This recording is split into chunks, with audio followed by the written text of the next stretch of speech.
बच्चों हमारा अगला क्वेश्चन है क्वेश्चन नंबर 11। देखें आप लोग, क्वेश्चन नंबर 11 में कह रहे हैं ये thin liquid film formed between ये यू शेप्ड वायर एंड ये light slider wire balanced mass of 5 grams diagram में बना हुआ है। Length of slider is 25 centimetre. बहुत बढ़िया। हमसे कहा गया कि सर आप ये बताइए its weight is negligible. Slider का जो वेट है यहाँ पर जो लगा हुआ है वो नेग्लेजिबल है, लेकिन उससे एक मास लटक रहा है। कहा गया surface tension of the liquid is. तो बच्चों यहाँ के अंदर इसका सिंपल सा सोल्यूशन ऐसे होगा, मान लेते हैं ये यू शेप का एक स्ट्रक्चर है, इसको किसी सोप सोल्यूशन या कहीं ऐसी जगह पे डिप करके अगर उठा लिया जाए, वापस उठा लिया जाए, तो यहाँ के अंदर एक झिल्ली बन जाती है। बच्चों यहाँ के अंदर एक झिल्ली बन जाएगी, एक फिल्म बन जाएगा ऐसे। और इसकी वजह से, इस झिल्ली के बनने की वजह से क्या होगा ना बेटा, यहाँ पे सरफेस टेंशन इस वायर के ऊपर, इस स्लाइडर के ऊपर ऐसे काम करने लग जाएगा, दोनों साइड से, एक ही साइड से नहीं, इसके इधर से और उधर से भी। तो जो इसमें वेट लटक रहा स्लाइडर का, तो अपना खुद का कोई वेट बता नहीं रहा, स्लाइडर का खुद का वेट लगभग नेग्लेजिबल बोल दिया है। यहाँ के अंदर कोई मास लटक रहा है यम। तो क्या होगा, इक्विलिब्रियम पाने के लिए ये जरूरी हो जाता है कि अपवर्ड लगने वाला फोर्स, अपवर्ड लगने वाला जो फोर्स है सिग्मा एफ, जो कि अपवर्ड डायरेक्शन में लग रहा होगा, that should be equal to M G. इसके वेट को संभाल ले तभी इक्विलिब्रियम बन पाएगा, जो कि किधर है, डाउनवर्ड है। मेरे प्यारे बच्चों, मेरे अच्छे बच्चों, सच्चे बच्चों, बहादुर बच्चों, होनहार बच्चों, सीखो समझो खूब आगे बढ़ो। यहाँ के अंदर जो सिग्मा एफ है, देखिए सरफेस टेंशन को हम कैसे डिफाइन करते हैं, फोर्स पर यूनिट लेंथ। तो यहाँ के अंदर अगर सरफेस टेंशन T है तो टोटल फोर्स जो एक साइड से लगेगा वो लगेगा T इंटू एल। इतना ही फोर्स दूसरे साइड से भी लगेगा, तो यहाँ प्लस T इंटू एल। यहाँ के अंदर बेटा इक्वल टू क्या हो जाएगा, mg, यानी 2T into L equal to आ गया mg। क्या पूछा है उसने, पूछा सरफेस टेंशन लिक्विड का क्या रहा होगा। तो T की वैल्यू यहाँ के अंदर बच्चों आ जाएगा mg डिवाइडेड बाई कितना हो गया, 2l ऐसे, mg डिवाइडेड बाई 2l। मेरे प्यारे बच्चों सरफेस टेंशन की जो वैल्यू आ गई, mg कितना मास था, यहाँ के अंदर बताया गया 5 ग्राम, तो ये हो जाएगा 5 इंटू 10 की पावर -3 किलोग्राम।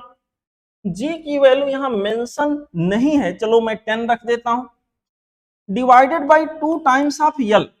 जो लेंथ है स्लाइडर का, जो लेंथ है, स्लाइडर का जो लेंथ है बेटा, वो आपको गिवन है कितना दिया है, 25 सेंटीमीटर।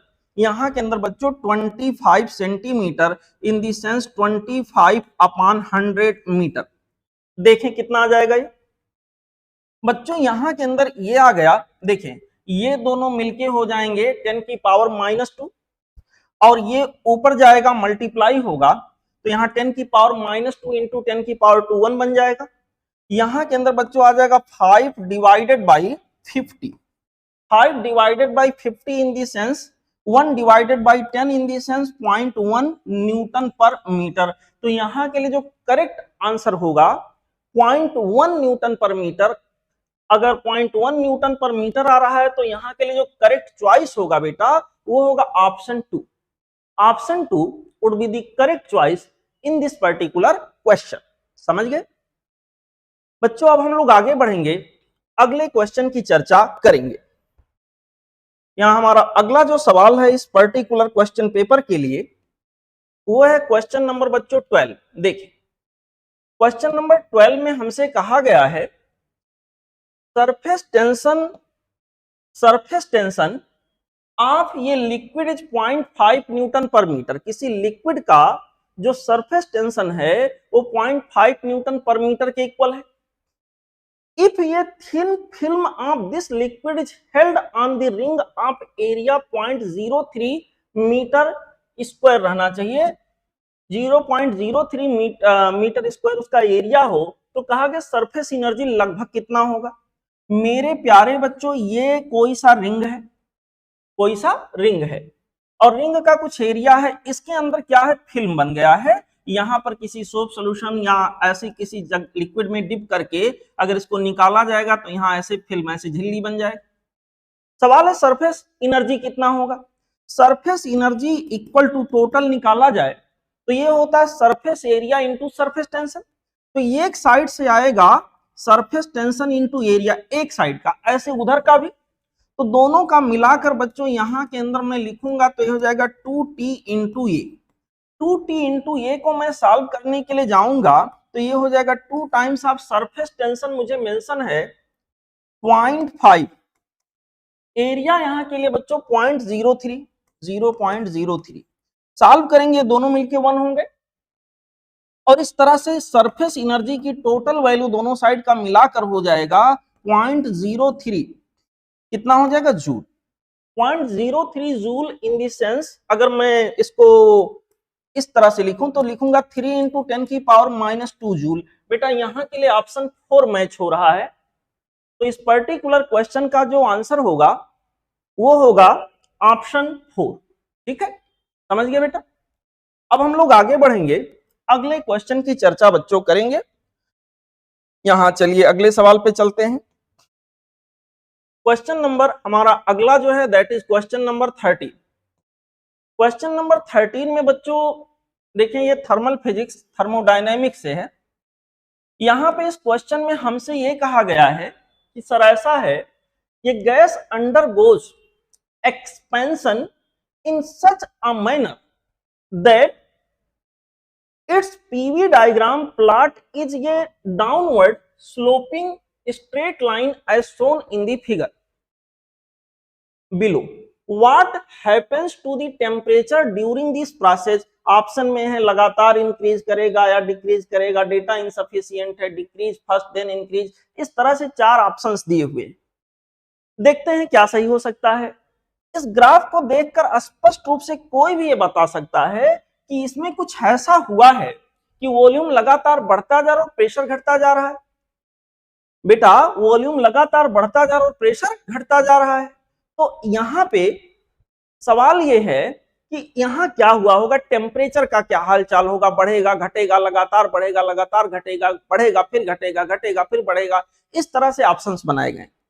तो देखो अगर बच्चों मैं आइसोथर्मल कर्व बनाऊं, मान लो ये P हो और ये V हो, P और V के बीच में अगर मैं आइसोथर्मल कर्व बनाऊं, ऐसे समझें, अगर मैं आइसोथर्मल कर्व नंबर 1 बनाऊं किसी पर्टिकुलर कांस्टेंट टेम्परेचर T1 पर, तो ऐसा कुछ आएगा। मैं दूसरा आइसोथर्मल कर्व बनाऊं लेकिन टेम्परेचर अलग रख के थोड़ा बड़े टेम्परेचर पर इसी एक्सपेरिमेंट को करूं, constant but greater than this, यहां के अंदर तो एक कर्व ऊपर चला जाएगा, थोड़ा और ज्यादा टेम्परेचर पर यही बनाऊं तो एक कर्व और ऊपर चलता चला जाएगा।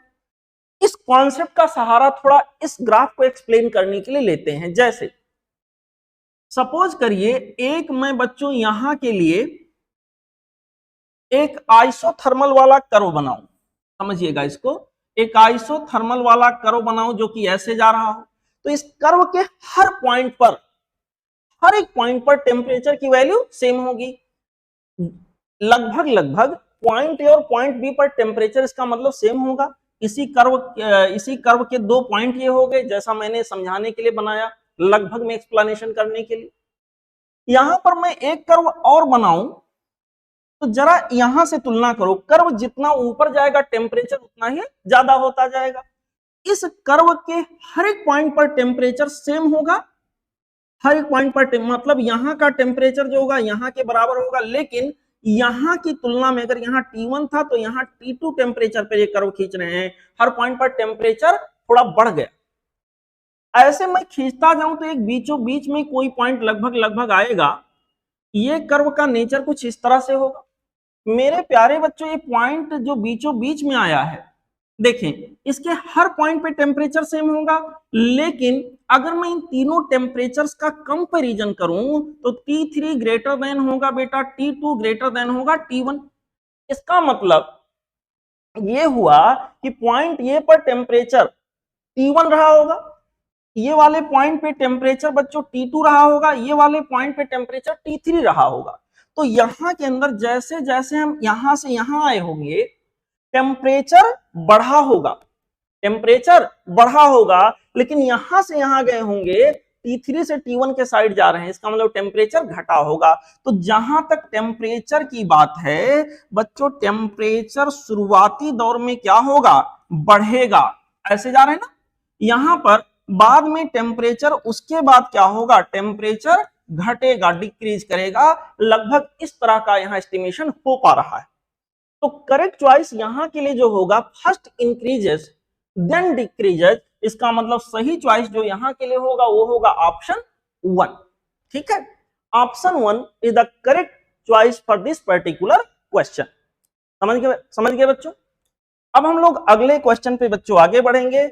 हमारा जो अगला सवाल है, अगला क्वेश्चन है, दैट इज क्वेश्चन नंबर 14। देखिए क्वेश्चन नंबर 14 बच्चों हमसे क्या कह रहा है। क्वेश्चन नंबर 14 का कहना यह है कि sir which of the following graphs, 4 graphs दिए हुए हैं, correctly represents variation of beta equal to minus dv over dp into 1/v with p for an ideal gas at constant temperature। तो पहले तो बच्चों हम ये देखें कि यहां ये बीटा है क्या। कांस्टेंट टेम्परेचर मतलब आइसोथर्मल प्रोसेस की बात हो रही है। अगर आइसोथर्मल प्रोसेस की बात हो रही है तो P इंटू वी का जो प्रोडक्ट होगा वो कांस्टेंट होगा। समझ में। एक काम करते हैं, दोनों साइड को P या V के रेस्पेक्ट में, जिसमें आपकी इच्छा हो, P के रेस्पेक्ट में नहीं बल्कि V के रेस्पेक्ट में कर लेते, ज्यादा बेटर रहेगा। यहां पर दोनों साइड को V के रेस्पेक्ट में डिफरेंशिएट कर लेते हैं ताकि उस फॉर्म में चीजें आ सके। तो यहां के अंदर होगा P इंटू पहला फंक्शन इंटू दूसरे का डिफरेंशिएशन, V का V के रेस्पेक्ट में d v of V plus V into दूसरे फंक्शन, पहले फंक्शन का दूसरा फंक्शन इंटू पहले फंक्शन का differentiation dp over dv, V के रेस्पेक्ट में कर रहे हैं, इक्वल टू कांस्टेंट का करेंगे क्या आ जाएगा, 0। यहां के अंदर बच्चों इस तरह से मैं देख पा रहा हूं, ये हो गया P dv ओवर dv 1 हो जाएगा, plus of V dp over dv, this will be 0, this will be 0। यहां के अंदर बच्चों इसका मतलब हमारे पास क्या हो गया, ये हो जाएगा यहां के अंदर बच्चों इस तरह से हो जाएगा V dp over dv equal to minus of P। इसका मतलब ये हुआ कि यहां के अंदर हमारे पास जैसा कि वहां फंक्शन दिया dv और dp, उल्टा किया गया है, अपान 1 अपान v ऐसा कुछ करके दिया गया है। तो एक काम करता हूं मैं, ये हो गया v, ये हो गया v बाई 1 और ये हो गया बेटा यहां के अंदर dp over dv equal to minus of p। इसका मतलब इसको अगर दोनों साइड को रेसिप्रोकेट कर दें तो ऐसे बनेगा, ये यहां के अंदर हो जाएगा 1 by v dv over dp equal to minus 1 by p। मेरे प्यारे बच्चों जो हमको बीटा दिया उसमें माइनस लगा हुआ है, अगर मैं माइनस यहां लगा दूं तो ये प्लस हो जाएगा। इसका मतलब जो बीटा हुआ वो इतना है, it means beta equal to हो गया 1 अपान पी। मेरे प्यारे बच्चों बीटा 1 अपान पी के बराबर हो गया, यानी बीटा जो है वो पी के इनवर्सली प्रोपोर्शनल है। तो बीटा और पी के बीच का जो ग्राफ होगा, अगर यहाँ बीटा में रखूं बेटा और यहाँ पी रखूं तो इनके बीच का ग्राफ रेक्टेंगुलर हाइपरबोला होगा। बीटा और पी के बीच का ग्राफ रेक्टेंगुलर हाइपरबोला होने का मतलब ये हुआ कि यहाँ के लिए जो करेक्ट चॉइस हमारा होगा वो होगा ऑप्शन 1। समझ है बच्चों, option 1 would be the correct choice in this particular question. ठीक है, चलते हैं बच्चों अगले क्वेश्चन पे। बच्चों हमारा अगला क्वेश्चन है क्वेश्चन नंबर 15। क्वेश्चन नंबर 15 में बेटा यहां पर एक क्वेश्चन थर्मोडायनेमिक्स से है। कहा गया इन ये cyclic process shown in the figure an ideal gas is adiabatically taken from B to A, ऐसे ले जाया गया। the work done on the gas during the process B to A, B से A के प्रोसेस में जो work done gas के ऊपर हुआ वो 30 जूल हुआ ऑन दी गैस। गैस के ऊपर ही वर्क डन यहाँ होगा क्योंकि ये कंप्रेशन हो रहा है, एक्सपेंशन नहीं बल्कि कंप्रेशन हुआ है B to A के प्रोसेस में। कहा गया है कि बताइए heat is absorbed by the gas is 20 joule. when the gas, फिर से पढ़ लो, when the gas is taken from A to B, heat is absorbed by the gas is 20 joule, इसने हीट एब्जॉर्ब कर लिया 20 जूल का। कहा गया है कि बताइए what is the change in the internal energy of the gas in the process A to B। देखो बेटा, यहां पर एक सामान्य सी बात करें, बी से ए के प्रोसेस की जब हम बात करते हैं तो इस प्रोसेस को बोला गया है कि सर ये एडियाबैटिक प्रोसेस है। एडियाबैटिक प्रोसेस होने का मतलब यहाँ हीट एनर्जी में नेट चेंज जीरो होगा। तो यहाँ के अंदर सिंपली थर्मोडायनेमिक्स के पहले लॉ के अनुसार delta q equal to delta डब्ल्यू प्लस ऑफ डेल्टा यू, ऐसे मैं लिखूंगा। बेटा यहाँ क्योंकि हीट का एक्सचेंज नहीं हुआ, ये वैल्यू क्या आ गया, जीरो। इसका मतलब ये हो गया इंटरनल एनर्जी में होने वाला जो चेंज होगा वो माइनस ऑफ डेल्टा डब्ल्यू के बराबर होगा।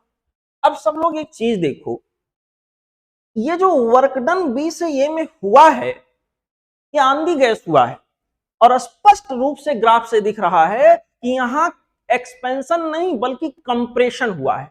तो कंप्रेशन हुआ है तो ये वाला वर्क डन निगेटिव हुआ होगा, यानी कि इंटरनल एनर्जी में होने वाला जो चेंज होगा माइनस ऑफ -30, यानी हुआ होगा कितना बच्चों, +30 जूल। यहाँ +30 जूल का चेंज आया होगा। अगर +30 जूल का चेंज यहाँ पे आया है तो बच्चों मैं आपको समझा दूं कि ये B to A to B पूरा मिला लें तो एक साइक्लिक प्रोसेस है। साइक्लिक प्रोसेस में जो नेट इंटरनल एनर्जी का चेंज होगा वो क्या होगा, जीरो होगा। यानी कि delta U from A to B plus delta U from B to A, अगर पूरे साइक्लिक प्रोसेस की निकाल के देखें तो क्या आएगा, जीरो। यहां के अंदर बच्चों delta U from A to B आपसे पूछा गया जो कि होगा minus of delta U from B to A, और इस तरह से माइनस बी टू ए में जो चेंज आया बी टू ए में, ये इनफैक्ट बी टू ए का चेंज है, ये जो आया हुआ है बच्चों कितना, +30 जूल। तो यहाँ के अंदर मैं लिखूंगा 30 जूल +30 और माइनस ऑलरेडी था -30 जूल। तो यहां से यहां में जो इंटरनल एनर्जी का चेंज होगा वो -30 जूल होगा। तुरंत ही समझ जाना चाहिए था कि अगर यहाँ +30 जूल का चेंज आया और नेट चेंज जीरो होना है तो ऑब्वियसली यहाँ पर -30 जूल का चेंज आना चाहिए। समझ आ गए बेटा। अब हम लोग आगे बढ़ेंगे अगले सवाल पे, अगले क्वेश्चन पे। बच्चों हमारा अगला क्वेश्चन है क्वेश्चन नंबर 16। देखें आप लोग, क्वेश्चन नंबर 16 में हमसे कहा गया है कि विच of the following represents damped oscillation. Damped oscillation में बच्चों अगर आपको डायरेक्ट याद हो तो अच्छी बात है, अदरवाइज ऐसे डिराइव कर सकते हैं। टोटल मिला के दो फोर्सेज लगते हैं बॉडी पर। एक जो ऑसिलेशन के लिए बहुत ही जरूरी है, बिना जिसके ऑसिलेशन हो ही नहीं सकता, वो है रीस्टोरिंग फोर्स, और एक लगेगा यहाँ डैम्प्ड फोर्स। ये दो फोर्सेस का सम होगा नेट फोर्स। नेट फोर्स को हम लोग लिखते हैं बच्चों मास इनटू नेट एक्सीलरेशन, और यहाँ रीस्टोरिंग फोर्स को लिखते हैं -m into omega square into x, ऐसे स्टैंडर्ड फॉर्मेट में। और यहां डैम्प्ड फोर्स को लिखते हैं -b इंटू वी। ठीक है, अगर ये इक्वेशन आपने कभी पढ़ा हो, अगर फिर भी कोई प्रॉब्लम है बेटा कि मैं कैसे लिख रहा हूं तो पूछ लीजिएगा, अदरवाइज इसका बहुत स्टैंडर्ड फॉर्मेट होता है, ऐसे लिखा जाता है। यहां के अंदर बच्चों ये मेरे पास होगा m इंटू ये, देखिए m इंटू ये के जगह हो जाएगा d2 x over dt square. कोशिश है जिस रूप में ऑप्शन है उसी रूप में लेके आना। यहां के अंदर बच्चों हो जाएगा plus of b into v, ये वाली वैल्यू b इंटू वी, या इसको लिख लेते हैं plus of m omega square x and plus of b into v equal to 0। यहां b को डैम्पिंग कांस्टेंट बोला जाता है। बेटा m इंटू ओमेगा स्क्वायर को कभी ऐसे लिखा हुआ मिलेगा, मैंने बताया था पढ़ाते वक्त, कभी ये स्प्रिंग कांस्टेंट के रूप में दिखेगा तो इसकी जगह k लिख दिया जाता है। ये हो जाएगा m into d2x over dt square plus of kx plus of यहां के अंदर हो जाएगा bv इक्वल टू 0। बच्चों यहां पर दोनों साइड में m से डिवाइड कर लेते हैं, m से डिवाइड करेंगे तो कुछ ऐसा बनेगा। और एक चीज और यहीं पर चेंज कर देते हैं, ये जो v लिखा है v के जगह लिख देते हैं dx ओवर dt। ठीक है, यहां पर दोनों साइड को m से डिवाइड कर लेते हैं तो देखते हैं क्या मिलेगा। यहां पर बच्चों हमारे पास हो जाएगा d2x over dt square, plus यहां के अंदर बच्चों आ जाएगा k by m into x, plus यहां के अंदर आ जाएगा हमारे पास b by m into d x over d t. This much is equal to 0। तो बेटा यहां पर अगर मैं प्रॉपर दिए गए इक्वेशन के फॉर्मेट में देखूं तो ये तो होना नहीं है। इनफैक्ट फोर्स्ड ऑसिलेशन का प्रयास यहाँ किया गया, फोर्स्ड ऑसिलेशन भी नहीं, ये तो गलत है। यहाँ के अंदर बच्चों ये सिंपल हार्मोनिक मोशन का स्टैंडर्ड इक्वेशन लिखा हुआ है, ये तो है नहीं, यहाँ पे इससे मैच नहीं हो रहा है। ठीक है, यहाँ के अंदर बच्चों एक चौथा फोर्थ होने की उम्मीद दिख रही है, थोड़ा इसको सही से लिखें। ये होगा d2x over dt square, plus यहाँ के अंदर बच्चों हमारे पास आ जाएगा, इसको पहले लिख देते हैं b by m into d x over d t, plus यहां के अंदर हो जाएगा बेटा ये देखिए k by m into x equal to 0। देखिए ये वाला इक्वेशन इससे मेल खा रहा है, बशर्ते यहां पर 1 है, यहां 1 की बजाय ये है। इसका मतलब जिस भी प्रॉपर इक्वेशन को इसकी कोई ना कोई वैल्यू तो आनी है, इसमें 1 होगा, और तो कोई मैच कर नहीं रहा है। तो यहाँ के लिए बच्चों जो करेक्ट मैचिंग होगा, यहाँ कुछ मिसिंग था तो मैंने ऑलरेडी यहाँ मिटा रखा है। यहाँ के अंदर बच्चों यहाँ मिस प्रिंटिंग था, यहाँ के अंदर जो करेक्ट ऑप्शन मैच करेगा चारों को इन्वेस्टिगेट करने के बाद, fourth is the correct choice in this particular question. ठीक है, अब बच्चों हम आगे बढ़ेंगे।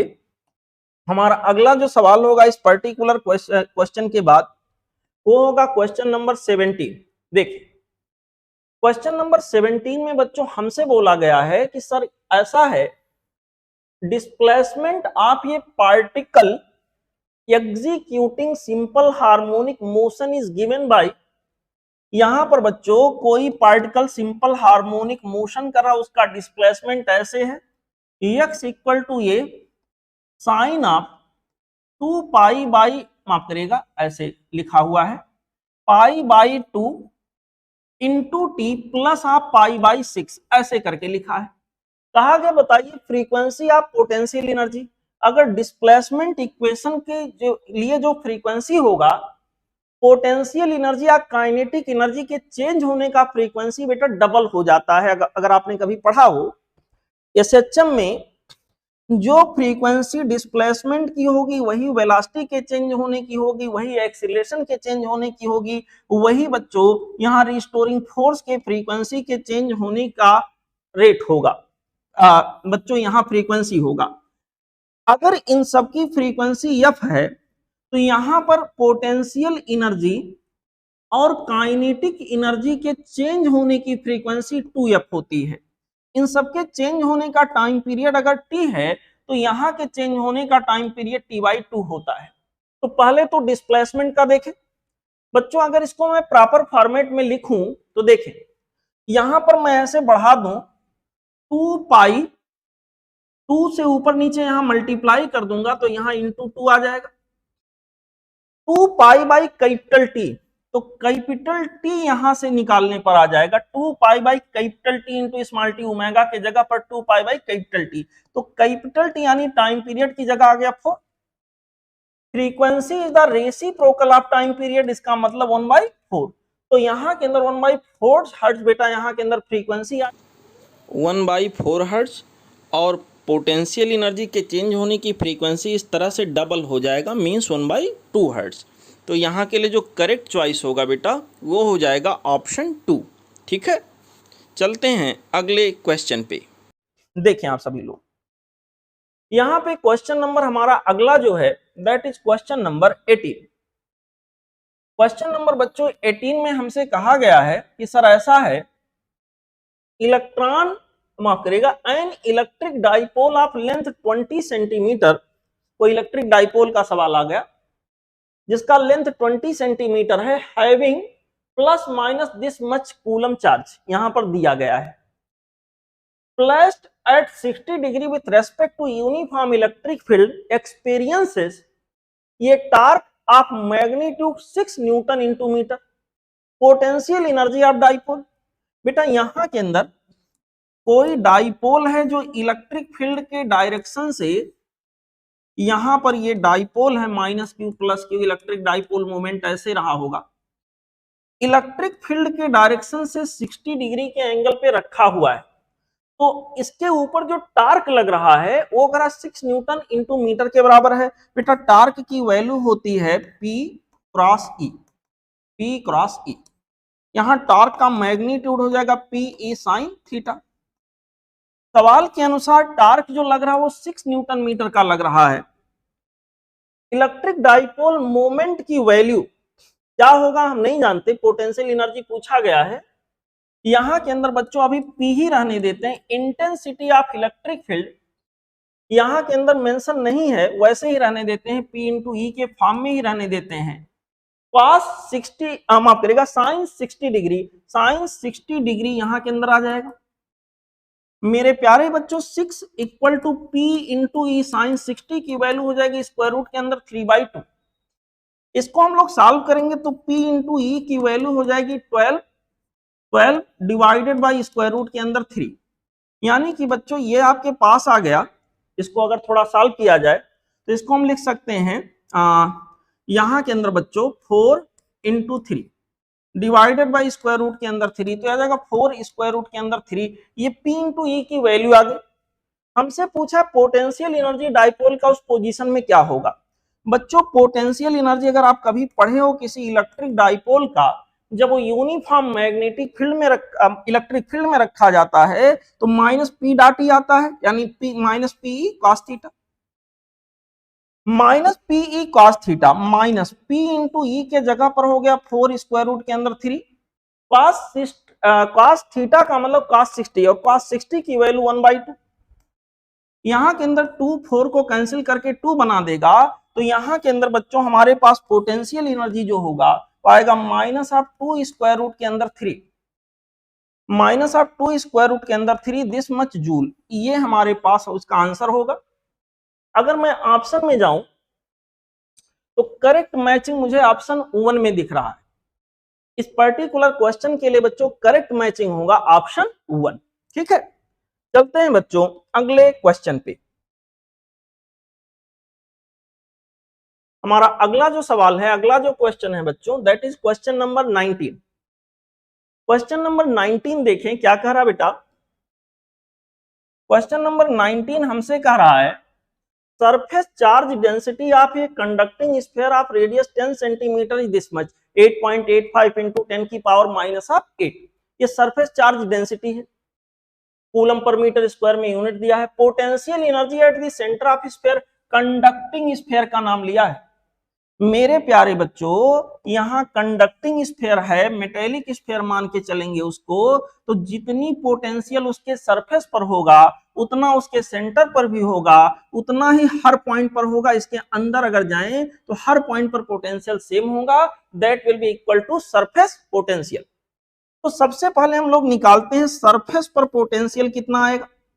ये होगा 1/4 pi epsilon naught q divided by r, क्योंकि सरफेस चार्ज डेंसिटी दिया हुआ है, क्यू को बदल लेते हैं। यहां के अंदर बच्चों ये हो जाएगा 1/4 पाई एप्सिलॉन नॉट क्यू के जगह पर हो जाएगा 4 पाई आर स्क्वायर, यानी surface area multiplied by charge per unit area. यहां पर डिवाइडेड बाई हो गया आर। मेरे प्यारे बच्चों 4 पाई से कैंसिल, आर स्क्वायर एक आर से कैंसिल। मेरे प्यारे बच्चों वी या सरफेस पर पोटेंशियल यहां के अंदर आ जाएगा कितना बच्चा, यहां के अंदर आ गया sigma divided by epsilon not into capital R. चलिए इसको सॉल्व करके देखते हैं क्या आंसर फाइनली निकल के आता है। बच्चों इसको हम लोग सॉल्व करेंगे तो सरफेस के ऊपर जो पोटेंशियल आ जाएगा, सिग्मा की वैल्यू मेंशन है कितना 8.85 इंटू 10 की पावर -8। एप्सिलॉन नॉट जनरल आपको याद रहता है, कॉमन वैल्यू है 8.854, बस इतना ही रहने देते हैं, 10 की पावर -12। एप्सिलॉन नॉट की स्टैंडर्ड वैल्यू है। आर रेडियस जो यहां के अंदर है बच्चों 10 सेंटीमीटर का है, 10 इंटू 10⁻⁻2 दिस मच मीटर। देखना है यहां के अंदर बच्चों ये दोनों कैंसिल आउट हो जाएंगे। यहां पे सॉल्व करने के बाद कितना हो गया, 10⁻⁻1 आ गया। इसको ऊपर लेके जाएं, 10⁻4 बन जाएगा दोनों मिलके। 10⁻4 इंटू 10⁻1 यानी 10⁻3 आ जाएगा वोल्ट। यही जो है जो सरफेस पे है वही अंदर भी होगा और वही सेंटर पर भी होगा। तो यहाँ फाइनल आंसर जो सेंटर पर पोटेंशियल आएगा वो सरफेस पोटेंशियल के बराबर होगा। इनफैक्ट जो निकालने पर 10⁻3 वोल्ट आ रहा है। तो सही जवाब जो यहाँ के लिए बच्चों इस पर्टिकुलर क्वेश्चन के लिए होगा वो होगा यहाँ पर ऑप्शन कौन सा हो गया, 1000 वोल्ट। ठीक है, यहां के लिए जो सही आंसर होगा 1000 वोल्ट। समझ आया बच्चों? चलते हैं अगले क्वेश्चन पे। बच्चों हमारा अगला जो सवाल है वो कुछ ऐसे है, देखें। एक सिंपल सा प्रश्न आपसे कह रहा है, ये 100 watt 200 volt bulb is connected to ये 160 volt supply, proper power consumption, माफ करिएगा, the power consumption would be. देखो बेटा, जब बल्ब बना दिया गया तो कितना वास्तव में आउटपुट देता है वो डिपेंड करता है कि कितना आपने इनपुट वोल्टेज उसे दे रखा है। यहां पर स्टैंडर्ड बल्ब की रेटिंग ये है 100 वाट 200 वोल्ट, मतलब जब 200 वोल्ट का पोटेंशियल डिफरेंस आप दोगे तो आउटपुट वो इतना देगा। लेकिन उससे कम हम दे रहे हैं, जितना देना चाहिए उससे कम दे रहे हैं, तो क्या होगा, यहां के अंदर बच्चों हम दे रहे हैं 160 वोल्ट, 200 की बजाय 160 वोल्ट अगर हम दे रहे हैं तो सवाल यह है कि पावर की वैल्यू यहाँ V2 equal to this much, तो P2 इक्वल टू क्या होगा, ये आपका P1 हो गया, ये आपका V1 हो गया पहले केस में। दूसरे केस में कुछ ऐसा मामला है, तो बच्चों जो आउटपुट पावर बल्ब का होगा वो होगा V² डिवाइडेड बाई R।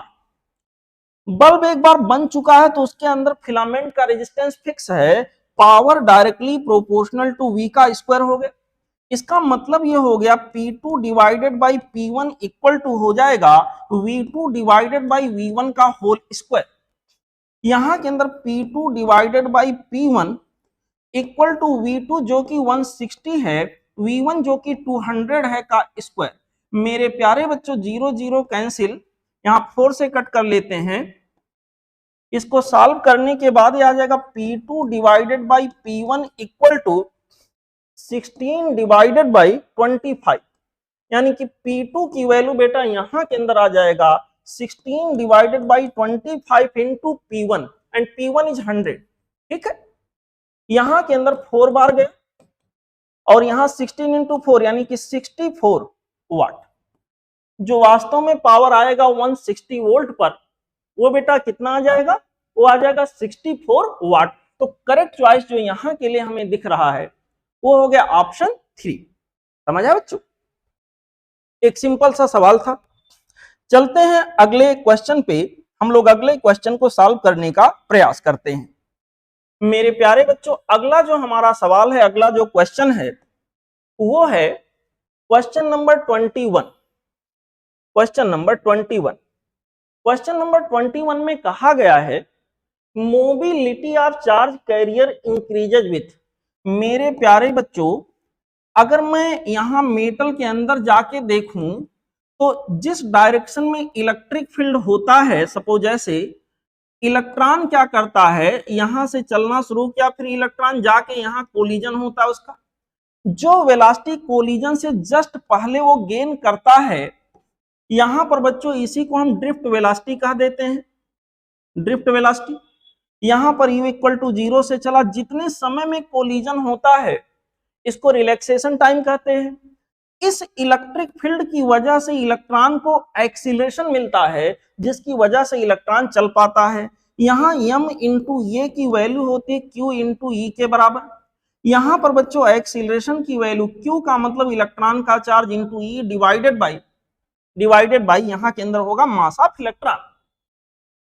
हम लोग यहाँ जब गैलीलियो जी का इक्वेशन लगाते हैं दो कोलिजन के बीच में v equal to u plus at, तो बेटा यहां पर v के जगह लिखते हैं v d, u के जगह लिखते हैं 0, a की जगह लिखते हैं e capital E by m into T की जगह टाउ।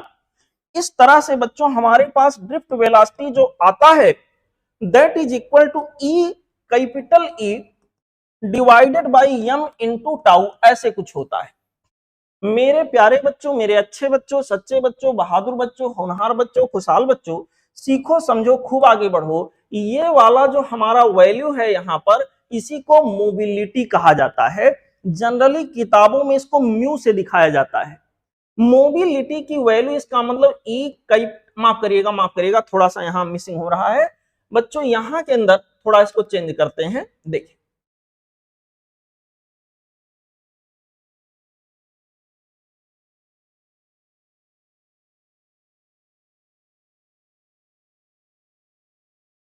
बच्चों, यहाँ पे ड्रिफ्ट वेलोसिटी जो हमारे पास होगा,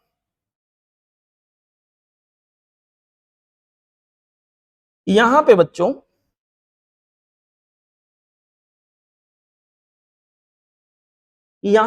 ड्रिफ्ट वेलोसिटी जो हमारे पास होगा वो कुछ ऐसे आगे, vd equal to E capital E divided by m into tau. यहां पर vd इक्वल टू हो गया E टाउ, यहां पर आ जाएगा E into tau divided by m into E। बेटा यहाँ पे ये जो लिखा हुआ है कांस्टेंट के रूप में अपीयर होता है, और हम यहाँ कहते हैं ड्रिफ्ट वेलोसिटी इलेक्ट्रिक फील्ड के डायरेक्टली प्रोपोर्शनल होता है। मैंने पूरा एक्सप्लेन कर दिया। ये जो यहाँ पैरामीटर निकल के आया, इसी को मोबिलिटी का नाम देते हैं। किताबों में इन जनरल इसे म्यू से रिप्रेजेंट किया जाता है, जो कि हो गया ई टाउ डिवाइडेड बाई एम। अब ऑप्शन को देखते हैं। ऑप्शन में कहा गया है increases mobility, increases in the average collision, कहा गया mobility of charge carrier increase in the average collision time. Average collision time यानी रिलैक्सेशन टाइम इंक्रीज करने के साथ इंक्रीज होता है, सही बोल रहा है, ठीक है। कोलिजन का टाइम यानी टाउ जब इंक्रीज होगा तो मोबिलिटी भी इंक्रीज होगी। आगे कह रहा है increases in the electric field, increase in the electric field, increases with increase in electric field. भैया मोबिलिटी में इलेक्ट्रिक फील्ड नहीं आ रहा है। इलेक्ट्रिक फील्ड के साथ ड्रिफ्ट वेलोसिटी बढ़ती है, मोबिलिटी अलग चीज हो गया। Increase in the mass of the charge carrier, charge carrier का मास बढ़ने से इंक्रीज होगा, नहीं घटेगा तब तो। Decrease in the charge of mobile charge carrier. मेरे प्यारे बच्चों, अगर चार्ज बढ़ेगा तो मोबिलिटी इंक्रीज होगा, ना कि डिक्रीज होगा। तो करेक्ट चॉइस जो सभी में से हुआ वो हो गया ऑप्शन 1। बच्चों ऑप्शन 1 यहां के लिए करेक्ट चॉइस हो गया, समझ आ गया। अब हम लोग आगे बढ़ेंगे। हमारा जो अगला सवाल होगा बच्चों वो हो जाएगा क्वेश्चन नंबर 22। देखिए क्वेश्चन नंबर 22 में कहा गया है, क्या कहा गया है, इसमें सिंपल सी बात एक बोली जा रही है आप लोगों से। ये बच्चों अर्थ मैग्नेटिज्म से रिलेटेड सवाल है। देखिए कहा गया ये ship is selling due east, ship को ईस्ट की तरफ सेल करके कोई नाविक ले जा रहा होगा। According to mariner's compass the declination of the place is 10 degree east. जो नाविक है, जो मैरिनर्स है बेटा, उसके पास कोई कंपास होगा, जब उससे चेक कर रहा है तो उसका जो नीडल है वो ये बता रहा है कि जो एंगल ऑफ डिक्लिनेशन है वो 10 डिग्री ईस्ट की साइड में है। उसको ये बता रहा है कि 10 डिग्री ईस्ट के साइड में उसका इस तरह से झुक गया होगा। डायग्राम भी स्पष्ट रूप से बना हुआ है। हमसे कहा गया what is the true direction of motion of ship. सवाल में एक बार बोला है कि शिप ईस्ट में जा रहा है, और लास्ट में कह रहा ट्रू डायरेक्शन शिप का क्या होगा। इसका मतलब जो पहला डायरेक्शन दिया वो ट्रू नहीं रहा होगा, ठीक है बेटा, आभासी रहा होगा। कोई इंसान कहीं पर जाएगा, उसे डायरेक्शन चेक करना होगा। कंपास नीडल रखा, मैग्नेटिक नीडल रखा, जिधर वो इस तरह से पॉइंट करेगा, ये बच्चों जियोग्राफिकल एक्सिस ऑफ रोटेशन के अलॉन्ग एक प्लेन होगा, और ये जो यहाँ पर मैग्नेटिक मेरिडियन कह सकते हैं, ये वाला प्लेन इनके बीच में जो एंगल होगा बच्चों, इसी को एंगल ऑफ डिक्लिनेशन कहते हैं, जो डायग्राम में स्पष्ट रूप से बना हुआ है।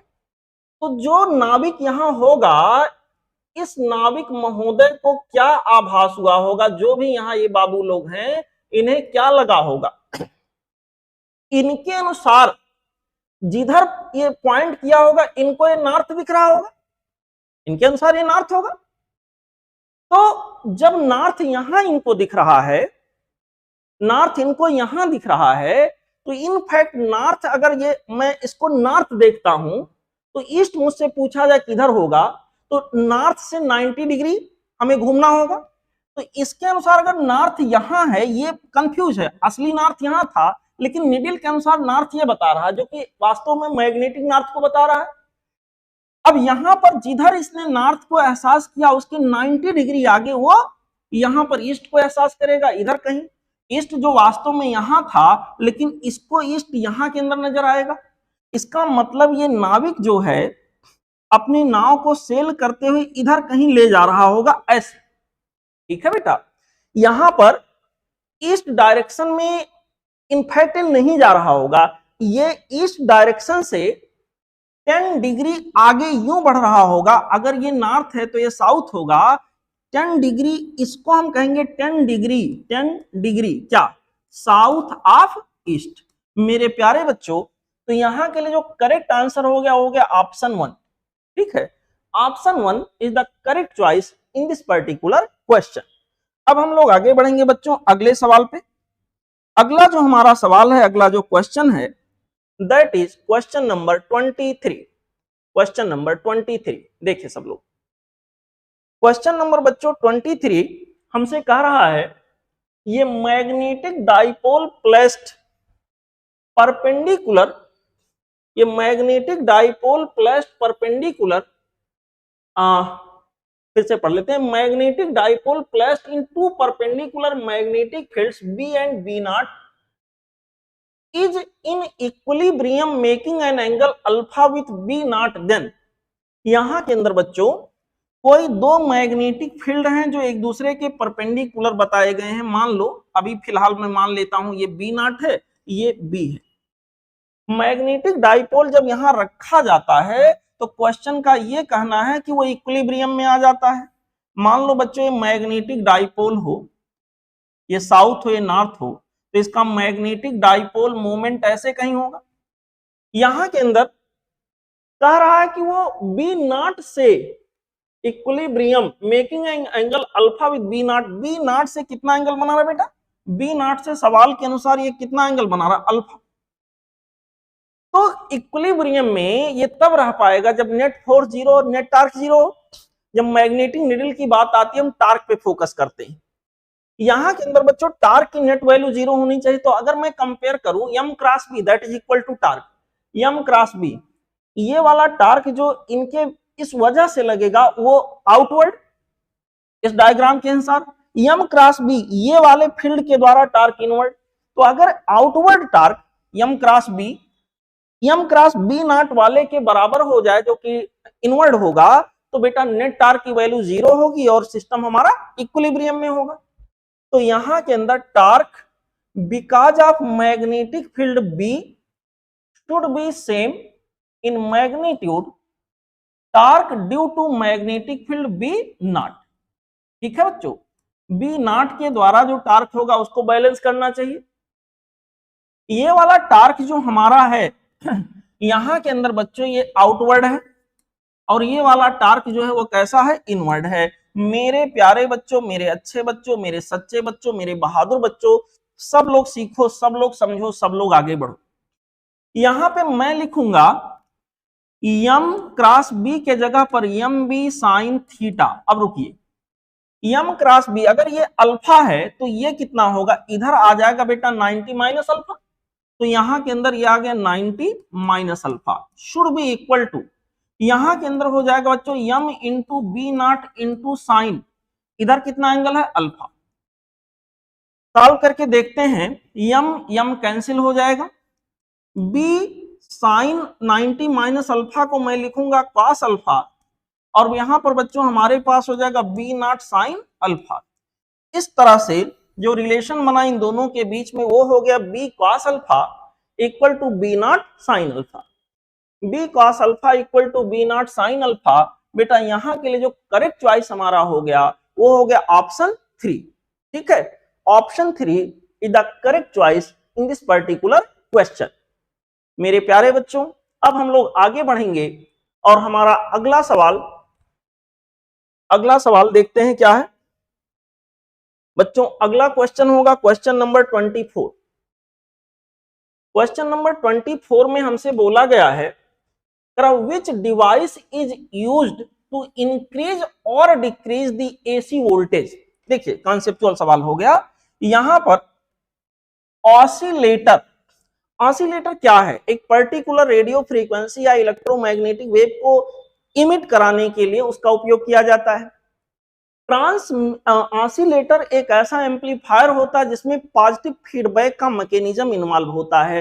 तो एम्पलीफायर क्या करता है? वोल्टेज को घटाता नहीं है, वोल्टेज को बढ़ाने के लिए यूज किया जाता है। तो इसमें बढ़ाना या घटाना दोनों का नाम लिया है। तो पहला गया वोल्ट मीटर, इनफैक्ट वोल्टेज को घटाता बढ़ाता नहीं बल्कि वोल्टेज के मेजरमेंट के लिए यूज किया जाता है, ये भी गया। यहां पे कहा गया ट्रांसफार्मर और एक है रेक्टिफायर। रेक्टिफायर बेटा ये भी कैंसिल हो गया। एसी को डीसी में कन्वर्ट करने के लिए इसका उपयोग किया जाता है।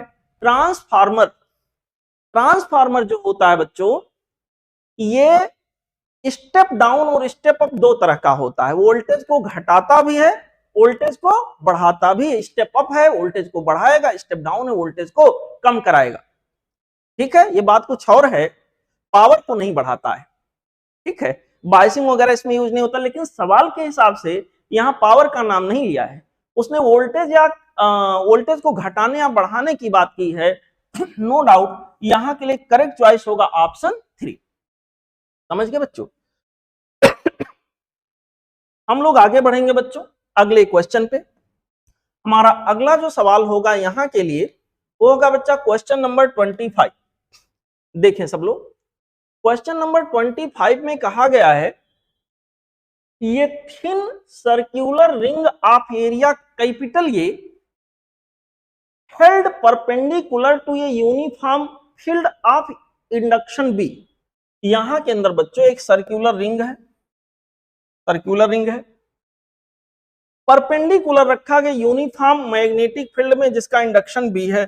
यहां पे बच्चों मैग्नेटिक फील्ड है हर जगह, ऐसे ऐसे रखा गया होगा, ऐसे रखा गया होगा। यहां के अंदर बच्चों मैग्नेटिक फील्ड के परपेंडिकुलर मींस ऐसे कुछ रखा गया हो। Total resistance of the circuit is R. ये जो लूप है इसी को सर्किट बोल रहा है, इसके अंदर रेजिस्टेंस छुपा हुआ है are. When ring is suddenly squeezed to zero area, अचानक से सिकुड़ कर इसका एरिया क्या हो गया? जीरो। तो कहा गया total charge flowing through the galvanometer. मान लो इसमें कहीं पर गैल्वेनोमीटर लगा हुआ हो, तो सवाल यह गैल्वेनोमीटर से कितना चार्ज फ्लो होगा। कॉन्सेप्ट क्या यूज हुआ? जब ये रिंग जो है ये श्रिंक करेगा, इसके अंदर मैग्नेटिक फ्लक्स घटेगा। मैग्नेटिक फ्लक्स घटने की वजह से इंड्यूस्ड ईएमएफ डेवलप होगा। इंड्यूस्ड ईएमएफ डेवलप होने की वजह से यहां पर इंड्यूस्ड करंट फ्लो होगा क्योंकि क्लोज है। और इंड्यूस्ड करंट फ्लो होने के दौरान जितने चार्ज का फ्लो होगा उसी को हम लोग बेटा इंड्यूस्ड चार्ज का नाम देते हैं। तो इंड्यूस्ड चार्ज की वैल्यू अगर आपको डायरेक्ट याद हो तो आप रख सकते हो delta phi divided by R. ठीक है, ये टाइम पे डिपेंड नहीं करता है। मैग्नीट्यूड मैंने लिखा है बेटा। यहां के अंदर इसको हम लोग जाएं थोड़ा और एलोबरेट करने, तो डेल्टा फाई शुरुआत में जो फ्लक्स रहा होगा बी इंटू ए के बराबर रहा होगा क्योंकि परपेंडिकुलर मैग्नेटिक फील्ड का केस है। मैग्नीट्यूड में बी इंटू ए के बराबर और अचानक से जीरो हो गया। तो यहाँ कितने चार्ज का फ्लो होगा बच्चों, मैग्नीट्यूड केवल निकालने में हम इंटरेस्टेड हैं। तो यहाँ के अंदर शुरुआत में b इंटू ए के बराबर रहा होगा, बाद में क्या हो गया? जीरो। यहाँ दोनों का डिफरेंस केवल मैग्नीट्यूड या फाइनल माइनस इनिशियल मान लो आप करने जा रहे हो तो आप ऐसे लिखोगे zero minus B into A magnitude divided by R. इस तरह से बच्चों जितना यहाँ चार्ज इंड्यूस हुआ होगा उतना ही चार्ज गैल्वेनोमीटर से भी फ्लो हुआ होगा, जिसकी की वैल्यू आ जाएगी b into A by R. तो सही जवाब जो यहां के लिए होगा b into A by R, A B into R, ये हमें ऑप्शन 2 में मिल रहा है। तो यहां के लिए जो करेक्ट चॉइस होगा बच्चों वो होगा ऑप्शन 2। ठीक है, होपफुली आपको समझ आ गया होगा। अब बच्चों हम आगे बढ़ेंगे अगले सवाल पे।